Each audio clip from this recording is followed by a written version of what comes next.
How dare you speak to me like that in here? You have no idea what's coming.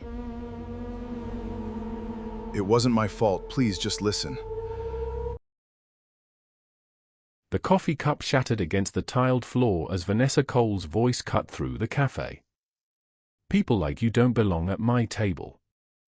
Every face turned toward Marcus Reed, a black single dad wearing a work jacket and holding a folder that could save his daughter's future. Vanessa, the CEO of Cole Meridian, had mistaken his silence for weakness and his calm for defeat. When he tried to explain why he had requested the meeting, she mocked his clothes, questioned his intelligence, and ordered security to drag him outside. Marcus did not resist. He only looked toward the doorway, where Vanessa's head of security had frozen. The man stared at Marcus's posture, then at the old insignia partly hidden beneath his sleeve. His face drained of color. In a voice, he stepped forward and said one word that changed the room: "Commander." But Marcus had not come for recognition. Marcus had arrived 20 minutes early because lateness was one luxury he never allowed himself. His daughter, 11-year-old Lily, had been accepted into the Hawthorne Science Academy, but the scholarship committee required proof that her father could cover transportation, books, and laboratory fees. Marcus could manage most months through repair jobs and night shifts at a warehouse, yet the final payment was due Friday. The folder in his hands contained a proposal for Cole Meridian, a safety audit of the company's aging distribution centers. If Vanessa approved even a small consulting contract, Lily's place would be secure. He had not chosen Vanessa at random. 3 weeks earlier, a former soldier named Daniel Price had contacted him after recognizing Marcus's name on a community veterans page. Daniel now worked as a building engineer at Cole Meridian's largest warehouse. He had discovered faulty fire doors, disabled alarms, and emergency exits blocked by inventory. Managers had ignored him because closing the facility for repairs would delay a major shipment. Daniel believed only Marcus had the experience and authority to make executives listen. Marcus had once commanded an elite military rescue unit that entered collapsing buildings, burning vehicles, and hostile zones to bring people home. He had left that life after his wife, Renee, died from a sudden illness while he was deployed. Lily had been 6. Marcus resigned, refused interviews, and buried every medal in a locked drawer. He wanted no praise for saving strangers while his daughter had needed him most. At the cafe, Vanessa arrived with 2 assistants, never looking up from her phone. Marcus stood and introduced himself. She glanced at his jacket, saw a grease mark near the cuff, and assumed he was a delivery worker. "The service entrance is behind the building," she said. Marcus calmly explained the meeting had been arranged through her operations office. Vanessa's assistant searched the calendar and found his name, but Vanessa was already irritated. She had expected a polished corporate consultant, not a tired man carrying a paper folder. "You claim you can evaluate facilities my own executives manage," she asked loudly. "I can show you why the Rivergate warehouse is dangerous," Marcus replied. Vanessa laughed. Several customers looked over. "My company does not take operational advice from anyone who walks in looking unprepared." Marcus opened the folder, but she pushed it closed with one finger.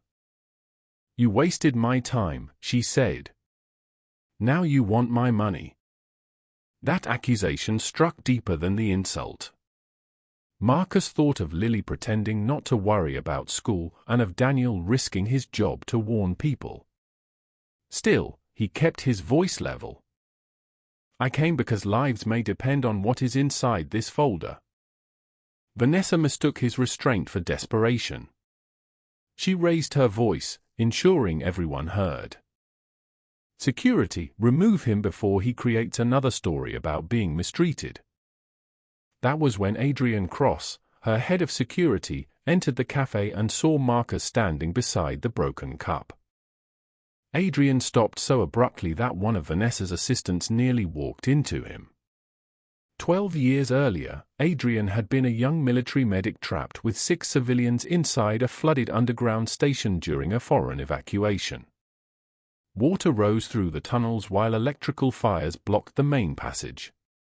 Marcus had crossed the current alone, broken through a maintenance gate, and guided everyone out minutes before the ceiling collapsed. Adrian remembered the commander who had carried an injured child on one shoulder while supporting him with the other. He also remembered Marcus's rule: rank meant nothing when people were in danger. "Commander Reed," Adrian said, standing straighter.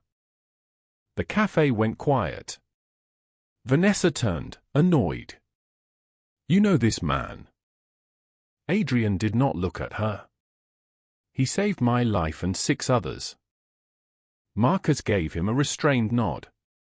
"It has been a long time, Cross." Vanessa's expression shifted, but pride moved faster than shame. "Whatever he did years ago does not qualify him to interfere with my company." Adrian noticed the folder. "What interference?" Marcus removed photographs, inspection notes, and a floor plan marked with red circles. He explained that the Rivergate warehouse had only one reliable exit in the eastern section. A recent renovation had created a narrow corridor where packaging materials were stacked beside overheated electrical panels. If a fire began during the night shift, more than 80 workers could be trapped. Vanessa's operations director had assured her the site passed inspection. She accused Marcus of using Adrian to pressure her. "I did not know he worked for you," Marcus said. "And I do not need his loyalty to make these facts true." Vanessa picked up one photograph, then dismissed it as an outdated image. Marcus pointed to the digital timestamp from the previous evening. Daniel had taken it during his shift. At that moment Vanessa's phone rang. The operations director, Calvin Ross, reported a minor electrical problem at Rivergate. He said the situation was controlled and asked permission to keep production running. Marcus heard enough to recognize the danger. "Tell him to evacuate the east floor now," Marcus said. Vanessa covered the phone. "You do not give orders here." "No," Marcus answered, "but smoke does not wait for permission." Calvin insisted the alarm system was being tested and claimed evacuation would cost hundreds of thousands of dollars. Vanessa hesitated. Her company was preparing for an investor review, and any shutdown could threaten the deal. Marcus gathered his papers. "Call the fire department yourself. Ask them to inspect before one worker returns." Vanessa refused. Then Daniel sent Marcus a photograph. Smoke was spreading above the loading racks, while workers continued packing boxes below. Marcus showed Adrian. Adrian immediately called emergency services. Vanessa tried to stop him, but Adrian said his duty was protecting lives, not protecting a schedule. Within seconds, Marcus received a voice message from Daniel. The power had failed. The electronic doors were locked. Workers were shouting in the dark. Marcus looked at Vanessa. "Your warehouse is burning, and your people cannot get out." Vanessa stared at the photograph as if refusing to believe it could change what was happening. Adrian was already moving toward the door. Marcus followed, but Vanessa caught his arm. "You are not employed by me," she said. Marcus looked at her hand until she released him. "Those workers are not numbers on your report." The Rivergate warehouse was 8 minutes away. Adrian drove while Marcus studied the floor plan. Vanessa and her assistants followed in another vehicle. By the time they arrived, smoke poured from vents along the eastern wall. Fire engines were delayed by an accident on the main road. Dozens of workers had escaped through the western loading bay, but Daniel reported that 19 people remained trapped behind a jammed security door. Calvin Ross stood outside shouting conflicting instructions. He blamed a software malfunction and demanded that employees stop filming. When he saw Vanessa, he rushed to explain that the fire was small. Marcus ignored him. He asked Daniel which panels still had power, where the propane tanks were stored, and whether the roof sprinklers had activated. Daniel answered quickly. The sprinklers were dry because a maintenance valve had been closed weeks earlier. Vanessa turned on Calvin. "You told me every system passed." Calvin claimed the records proved it. Marcus pointed toward a red indicator on the external control box. The system was bypassed. Someone signed off without testing it. A frightened worker screamed that her sister was still inside. Marcus removed his jacket, wrapped a wet emergency blanket around his shoulders, and asked Adrian for a flashlight and breathing mask. "You cannot go in," Vanessa said. For the first time, her voice carried fear rather than contempt. Marcus replied, "I know the building better than the firefighters arriving behind us, and I know where the corridor narrows." Adrian insisted on joining him. Together they entered through a service hatch Daniel had unlocked manually. Smoke erased the ceiling. Heat rolled down the passage in waves. Marcus counted doors by touch and led Adrian beneath the densest smoke. At the eastern packing room, they found 14 workers huddled near a sealed exit. 5 others were missing. The security door would not respond. Marcus opened the control casing and used a metal tool to release the magnetic lock.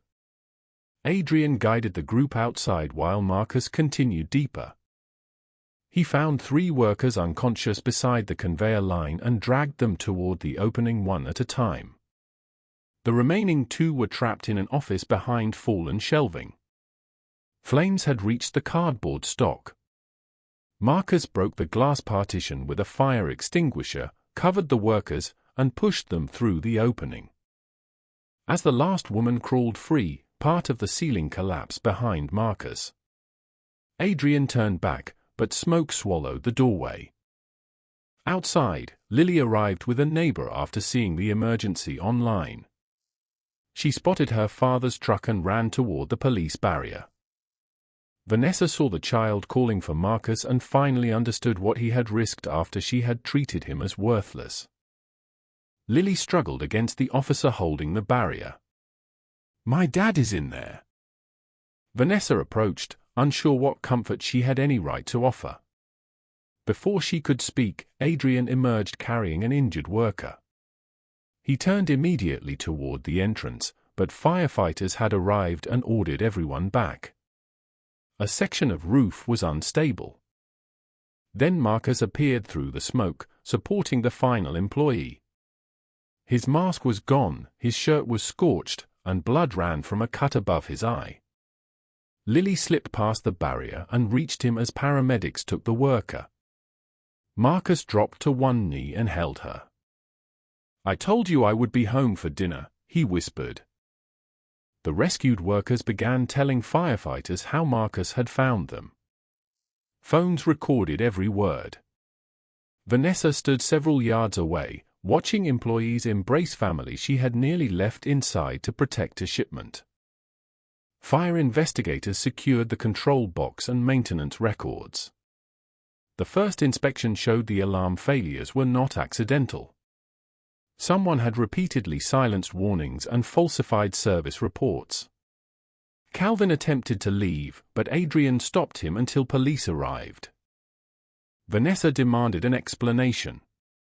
Calvin finally admitted that he had diverted safety funds into temporary accounts to make operating costs appear lower.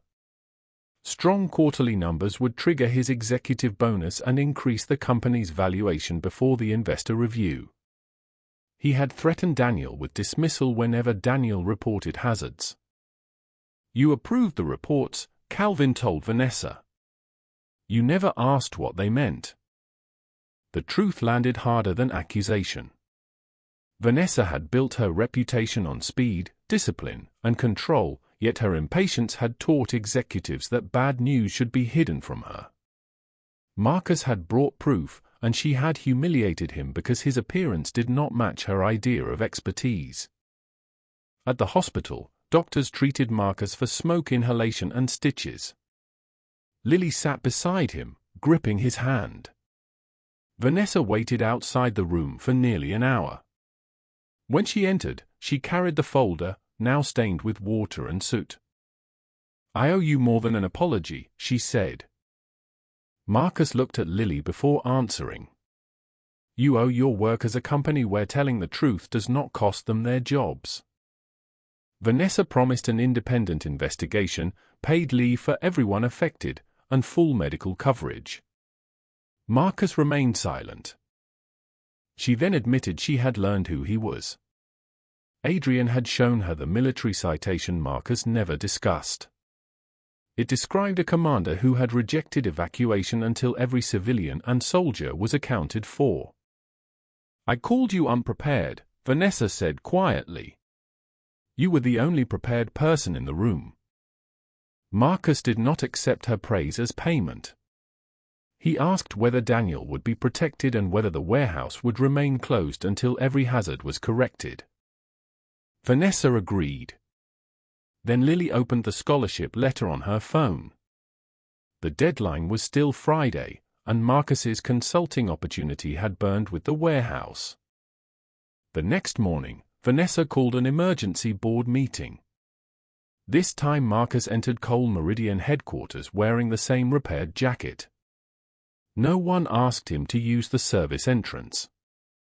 Vanessa presented the evidence against Calvin, accepted responsibility for ignoring repeated warnings, and suspended every executive connected to the falsified inspections.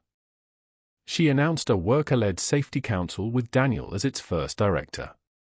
Then she offered Marcus a permanent position overseeing emergency planning across all company facilities. Marcus declined the title. Instead, he proposed an independent contract that would allow him to report directly to the board without being silenced by management. Part of his fee would fund safety training for hourly workers, and the company would establish scholarships for employees' children. The directors approved unanimously. Vanessa later met Marcus and Lily at the same cafe. In front of the employees and customers who had witnessed the humiliation, she apologized without excuses. She explained that she had judged Marcus by his clothes, dismissed his evidence, and nearly allowed pride to cost lives. Marcus did not ask the room to forgive her. "An apology matters only when tomorrow looks different," he said. Vanessa handed Lily a sealed envelope. It was not charity. Coal Meridian had created a science scholarship in honor of the 19 Rivergate workers, and Lily was its first recipient based on her academy results. Lily looked at her father. Marcus nodded, then finally smiled. Adrian stood near the doorway and quietly called him commander again. Marcus shook his hand. "Not anymore," Marcus said. "Today I am just her dad."